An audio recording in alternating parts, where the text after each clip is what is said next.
مساء الخير صبايا أعزائي المتابعين. رح اليوم أقدم لكم طبق جديد من أطباق سورية. رح نسوي اليوم السبانخ والرز. المقادير اللي رح نحتاجها بعد السبانخ، رح نحط كزبرة وثوم، يعني 3 رؤوس ثوم مطحونات، قشرات ومطحونات مع الكزبرة والملح. نص كيلو لحمة مدعبلة بنحطها لقدر 3 كيلو سبانخ، و200 جرام دهنة مشان نقلي اللحمة السبانخ.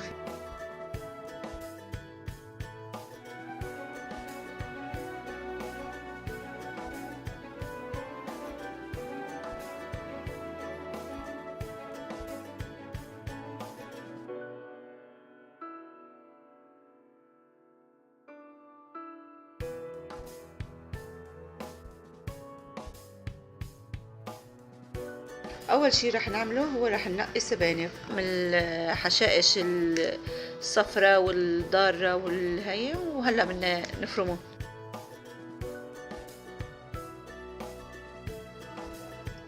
وهلا رح نغسل السبانخ بالمي لنغسله كتير منيح، بياكل غسل كتير السبانخ مشان التراب ومشان هالامور هاي.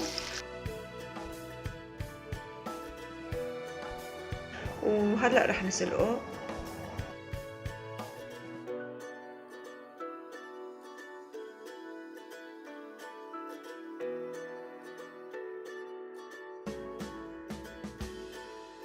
قلبنا السبانخ على المصفاية حتى يصفى من مية السلق، ورح نعصره تعصير حتى تروح منه المي. في ناس بتحب ميته كتيرة وناس بتحب ميته قليلة، هي بقى مسألة شخصية، كل واحد مثل ما بيحب. وما لازم ننسى انه السبانخ من الخضار الغنية كتير بالحديد، فهو كتير مفيد للجسم.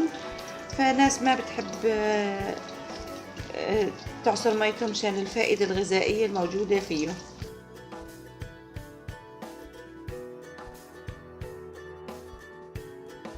أول شي رح نعمله هو رح نحط الدهنة على النار حتى ندوبه، ورح نضيف عليها الملح،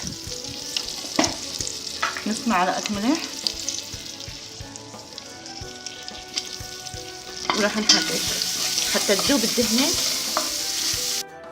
وهلا قربت الدهنة تستوي كلها نهائي. رح نضيف اللحمة،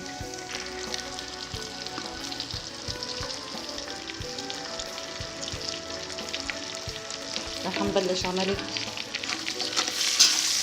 تحريك، نحرك بقوة مشان ما تروح الطابة اللحمة تخرب، نعيفها شوي ننطر. وهلا قبل استواء اللحمة على الأخير رح أضيف الكزبرة والثوم المطحونين، ورح نبلش نحرك عشان يتقلى الثوم مع اللحمة. الكزبرة بتعطي نكهة كتير لذيذة للأكل مع الثوم، نكهة كتير خاصة. وهلا بعد ما استوت اللحمة وتقلت مع الكزبرة والثوم، أخذت نكهتهم، تشربوا من بعضهم، أخذوا النكهة. رح أضيف السبانخ اللي عصرناه قبل بشوي.